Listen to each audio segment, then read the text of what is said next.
ত্রয়োদশ জাতীয় সংসদের নির্বাচন কি শুধুই ক্ষমতার পালাবদল, নাকি এর পেছনে লুকিয়ে আছে আরও গভীর কোনো সমীকরণ? নির্বাচনে জিতে সরকার গঠন করতে না পারলে কি সব শেষ, নাকি হারলেও থাকছে ক্ষমতার বিশাল অংশীদারিত্বের সুযোগ? জামায়াত কেন সর্বশক্তি নিয়ে মাঠে? তারেক রহমানই বা কেন ধানের শীষের পাশাপাশি এবার বিশেষ ব্যালটে হ্যাঁ ভোট চাইছেন? আগামীর বাংলাদেশ কি তবে প্রধানমন্ত্রীর একচ্ছত্র ক্ষমতার ইতি টানতে যাচ্ছে? সরকার গঠন না করেও কিভাবে দেশ চালানো সম্ভব, সেই রাজনৈতিক রহস্যের জট খুলব আজকের এই ভিডিওতে। জাতীয় নির্বাচনের ডামাডোলের আড়ালে ভোটারদের হাতে এবার তুলে দেয়া হচ্ছে এক প্যান্ডোরার বাক্স, যার নাম গণভোট।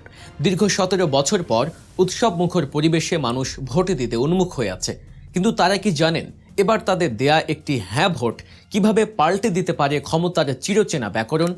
নির্বাচনে জামায়াত ইসলামী সর্বশক্তি নিয়োগ করেছে। তাদের লক্ষ্য পরিষ্কার, সরকার গঠনের জাদুকরী সংখ্যা বা ম্যাজিক নাম্বার 150 আসন নিশ্চিত করা। কিন্তু রাজনীতির মাঠে প্রশ্ন উঠছে, যদি জামায়াত বা অন্য কোনো দল এককভাবে এই 150 আসন না পায়, তাহলে কি তাদের সব স্বপ্ন ধূলিসাৎ হয়ে যাবে? উত্তর হলো না।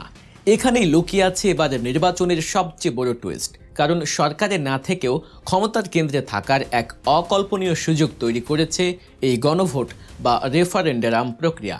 সহজ করে বললে, জাতীয় নির্বাচনে আপনি যেমন আপনার পছন্দের প্রার্থীকে ভোট দেবেন, ঠিক তেমনই আরেকটি ব্যালট পেপারে আপনাকে একটি প্রশ্নের উত্তর দিতে হবে, হ্যাঁ অথবা না। আর এই গণভোটে যদি হ্যাঁ জয়যুক্ত হয়, তবে বাংলাদেশের ক্ষমতার মানচিত্র চিরতরে বদলে যাবে। তখন দেশের ক্ষমতা আর একার প্রধানমন্ত্রীর হাতে থাকবে না, বরং তা ভাগ হয়ে যাবে রাষ্ট্রপতি, প্রধানমন্ত্রী এবং বিরোধী দলীয় নেতার মধ্যে। এক অদ্ভুত ভারসাম্য তৈরি হবে রাষ্ট্রের 3টি প্রধান স্তম্ভের মধ্যে। আসুন একটু গভীরে যাওয়া যাক। হ্যাঁ ভোট জিতে গেলে আসলে কি ঘটবে? সবচেয়ে বড় পরিবর্তন আসবে রাষ্ট্রপতির ক্ষমতায়। বর্তমানে রাষ্ট্রপতি পদটি অনেকটাই আলংকারিক বা প্রধানমন্ত্রীর পরামর্শ নির্ভর, কিন্তু গণভোটে হ্যাঁ পাশ হলে রাষ্ট্রপতি নির্বাচন আর প্রকাশ্য ভোটে হবে না, হবে গোপন ব্যালটে। এর মানে হলো এমপিরা দলের হুইপ বা নির্দেশ অমান্য করে নিজেদের পছন্দ মতো ব্যক্তিকে রাষ্ট্রপতি হিসেবে ভোট দিতে পারবেন। ফলে রাষ্ট্রপতি আর প্রধানমন্ত্রীর পুতুল হয়ে থাকবেন না। তখন রাষ্ট্রপতি নিজের ইচ্ছায়, প্রধানমন্ত্রীর পরামর্শ ছাড়াই রাষ্ট্রের অত্যন্ত গুরুত্বপূর্ণ সাংবিধানিক পদগুলোতে নিয়োগ দিতে পারবেন। মানবাধিকার কমিশন, তথ্য কমিশন, প্রেস কাউন্সিল, আইন কমিশন এবং এনার্জি রেগুলেটরি কমিশনের চেয়ারম্যান ও সদস্যদের নিয়োগ দেওয়ার একচ্ছত্র ক্ষমতা চলে যাবে রাষ্ট্রপতির হাতে। ভাবুন তো, যদি জামায়াত বা বিএনপি যে কেউ সরকার গঠন করতে না পারে, কিন্তু তাদের সমর্থিত বা ডক্টর ইউনূসের মতো আন্তর্জাতিকভাবে গ্রহণযোগ্য কাউকে রাষ্ট্রপতি পদে মনোনয়ন দিয়ে গোপন ভোটে জিতিয়ে আনে, তাহলে সরকারের লাগাম আসলে কার হাতে থাকবে? বিশ্লেষকরা বলছেন, জামায়াত ইসলামী এই সমীকরণটি খুব ভালোভাবেই বুঝতে পেরেছে। তাই তারা সরকার গঠন করতে না পারলেও রাষ্ট্রপতি পদটি নিজেদের বা নিজেদের পছন্দের মানুষের দখলে রাখতে মরিয়া চেষ্টা চালাবে। কারণ একজন শক্তিশালী রাষ্ট্রপতি মানেই সরকারের উপর বিশাল এক চাপ। শুধু রাষ্ট্রপতি নন, হ্যাঁ ভোট জয়ী হলে বিরোধী দলীয় নেতার ক্ষমতাও হবে আকাশচুম্বী। বর্তমান সংবিধানে প্রধানমন্ত্রী স্বাক্ষর করলেই দেশে জরুরি অবস্থা জারি হয়ে যায়, যার ফলে নাগরিকদের মৌলিক অধিকার স্থগিত হয়ে যায়। কিন্তু নতুন নিয়মে জরুরি অবস্থা জারি করতে হলে মন্ত্রিসভার অনুমোদন লাগবে এবং সেই সভায় বিরোধী দলীয় নেতা ও উপনেতাকে উপস্থিত থাকতেই হবে। অর্থাৎ বিরোধী দলকে পাশ কাটিয়ে বা অন্ধকারে রেখে সরকার চাইলেই দেশ জুড়ে জরুরি অবস্থা বা কারফিউ জারি করতে পারবে না। দর্শক, বাংলাদেশের রাজনীতির এমন সব অজানা বিশ্লেষণ ও গভীর তথ্য পেতে আমাদের চ্যানেল গল্প নিউজ এখনই সাবস্ক্রাইব করুন এবং পাশে থাকা বেল আইকনটি চেপে দিন। আপনার একটি সাবস্ক্রাইব আমাদের নতুন ভিডিও তৈরিতে উৎসাহ যোগায়। এবার আসা যাক তত্ত্বাবধায়ক সরকার বা অন্তর্বর্তীকালীন সরকার ব্যবস্থার পরিবর্তনে। আগামীতে নির্বাচনের সময় প্রধান উপদেষ্টা বা অন্য উপদেষ্টাদের নিয়োগ প্রক্রিয়া আর একপাক্ষিক হবে না। সরকারি দল, বিরোধী দল এবং সংসদে থাকা দ্বিতীয় বিরোধী দলের মতামতের ভিত্তিতেই তত্ত্বাবধায়ক সরকার গঠিত হবে। এর ফলে বিরোধী দলীয় গুরুত্ব কয়েক গুণ বেড়ে যাবে। সংসদের ভেতরেও আসবে বিশাল পরিবর্তন। হ্যাঁ ভোট পাশ হলে সংসদের ডেপুটি স্পিকার নির্বাচিত হবেন বিরোধী দল থেকে। এটি একটি নজিরবিহীন ঘটনা হতে যাচ্ছে। শুধু তাই নয়, সংবিধানের বিতর্কিত 70 অনুচ্ছেদেও আসবে শিথিলতা। বাজেট পাস এবং সরকারের প্রতি অনাস্থা প্রস্তাব, এই দুটি বিষয় ছাড়া এমপিরা স্বাধীনভাবে যে কোনো বিলের পক্ষে বা বিপক্ষে ভোট দিতে পারবেন, এমনকি সেটা নিজ দলের সিদ্ধান্তের বিরুদ্ধে গেলেও। এর মানে হলো, সরকার চাইলেই নিজেদের সংখ্যাগরিষ্ঠতার জোরে যেন তেন কোনো আইন পাশ করিয়ে নিতে পারবে না। যদি জামায়াত বা বিএনপি বিরোধী দলেও থাকে, তারা সরকারি দলের এমপিদের বুঝিয়ে বা কনভিন্স করে কোনো বিল আটকে দিতে পারে বা নিজেদের পছন্দের বিল পাশ করিয়ে নিতে পারে। এমপিদের এই স্বাধীনতা সংসদকে সত্যিকার অর্থেই শক্তিশালী করবে।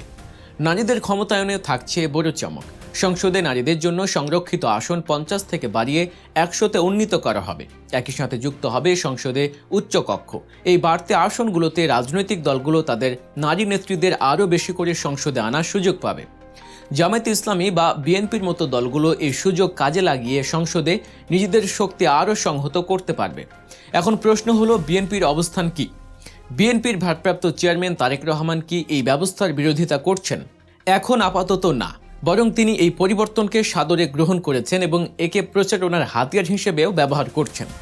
রংপুরের বিশাল নির্বাচনী জনসভায় তারেক রহমান প্রথমবার বলেছেন, ধানের শীষে ভোট দেওয়ার পাশাপাশি জনগণকে হ্যাঁ ভোটের পক্ষে রায় দিতে হবে। তিনি বলেছেন, 12 তারিখে ভোট হবে আর 13 তারিখে বিএনপি ইনশাআল্লাহ সরকার গঠন করবে। তারেক রহমানের এই আত্মবিশ্বাস এবং হ্যাঁ ভোটের পক্ষে প্রচারণা প্রমাণ করে যে বিএনপিও ক্ষমতার এই ভারসাম্য নীতিতে সমর্থন করতে শুরু করছে। তারেক রহমান ভোটারদের প্রতিশ্রুতি দিয়েছেন, বিএনপি ক্ষমতায় এলেই তিস্তা মহাপরিকল্পনা বা তিস্তা মাস্টার প্ল্যানের কাজ দ্রুততম সময়ের মধ্যে শুরু করা হবে। উত্তরবঙ্গের মানুষের দীর্ঘদিনের পানির কষ্ট দূর করার আশ্বাস দিয়েছেন তিনি। একই সাথে তিনি দুর্নীতির বিরুদ্ধে জিরো টলারেন্স বা শূন্য সহিষ্ণুতার ঘোষণা দিয়েছেন। তিনি বলেছেন, যারা দেশের মানুষের সম্পদ লুট করে বিদেশে পাচার করেছে, তাদের বিচার এই বাংলার মাটিতেই হবে। পাচারকৃত অর্থ বিদেশ থেকে ফেরত এনে দেশের মানুষের কল্যাণে ব্যয় করা হবে। তারেক রহমান বেশ শক্ত ভাষায় বলেছেন, দুর্নীতির টুঁটি চেপে ধরতে হবে। তিনি বোঝাতে চেয়েছেন, হ্যাঁ ভোটের মাধ্যমে যে নতুন রাজনৈতিক বন্দোবস্ত হতে যাচ্ছে তা দুর্নীতিবাজ বা স্বৈরাচারী মনোভাবের শাসকদের জন্য এক বড় সতর্কবার্তা। অন্যদিকে জামায়াতে ইসলামীর জন্য এই নির্বাচন এক ঐতিহাসিক সুযোগ। বাংলাদেশের ইতিহাসে এবারই প্রথম জামায়াতের সামনে সরকার গঠনের বা সরকারের প্রধান অংশীদার হওয়ার বড় সম্ভাবনা তৈরি হয়েছে। তবে তারা যদি নির্বাচনে হেরেও যায়, তবুও তারা খুব একটা অখুশি হবে না যদি হ্যাঁ ভোট জয়যুক্ত হয়। কারণ সরকারে না থেকেও বিরোধী দলীয় নেতা হিসেবে প্রধানমন্ত্রীর ক্ষমতার সাথে টক্কর দেওয়ার বা তাকে জবাবদিহিতার আওতায় আনার যে ক্ষমতা তৈরি হবে, তা আগে কখনোই ছিল না। রাজনৈতিক বিশ্লেষকরা বলছেন, 12 ফেব্রুয়ারি যদি গণভোটে হ্যাঁ জয়ী হয়, তবে বাংলাদেশ এক নতুন অধ্যায়ে প্রবেশ করবে। এই অধ্যায়ে কোনো একক ব্যক্তি বা দল চাইলেই দানবীয় স্বৈরাচার হয়ে উঠতে পারবে না। ক্ষমতার চাবিকাঠি ভাগ হয়ে যাবে একাধিক হাতে। রাষ্ট্রপতি, প্রধানমন্ত্রী এবং বিরোধী দল সবাই একে অপরের পরিপূরক এবং একই সাথে নিয়ন্ত্রক হিসেবে কাজ করবে। এই নতুন ব্যবস্থায় সরকার গঠন না করেও দেশ পরিচালনায় ভূমিকা রাখা সম্ভব। বাজেট ছাড়া অন্য যে কোনো বিলে এমপিদের স্বাধীন ভোট দেওয়ার ক্ষমতা, বিরোধী দল থেকে ডেপুটি স্পিকার নিয়োগ এবং সাংবিধানিক পদগুলোতে রাষ্ট্রপতির স্বাধীন নিয়োগ, সব মিলিয়ে এক ভারসাম্যপূর্ণ রাজনীতির স্বপ্ন দেখছে বাংলাদেশ। ভোটারে কি পারবেন সেই কাঙ্ক্ষিত পরিবর্তন আনতে, নাকি পুরনো রাজনৈতিক মেরুকরণেই আটকে থাকবে দেশ? সেটা দেখার জন্য অপেক্ষা করতে হবে নির্বাচনের ফলাফল পর্যন্ত। তবে এটুকু নিশ্চিত, এবারে নির্বাচন আর ব্যালট পেপার শুধু প্রতীক নির্বাচনের লড়াই নয়, এটি আগামীর রাষ্ট্র কাঠামো নির্ধারণের লড়াই। দর্শক, আপনারা কি মনে করেন, হ্যাঁ ভোট কি সত্যি বাংলাদেশের রাজনীতিতে গুণগত পরিবর্তন আনতে পারবে, নাকি এটি নতুন কোনো জটিলতা তৈরি করবে? আপনাদের মহামূল্যবান মতামত কমেন্ট করে আমাদের জানান। আর ভিডিওটি ভালো লাগলে লাইক দিন, শেয়ার করুন।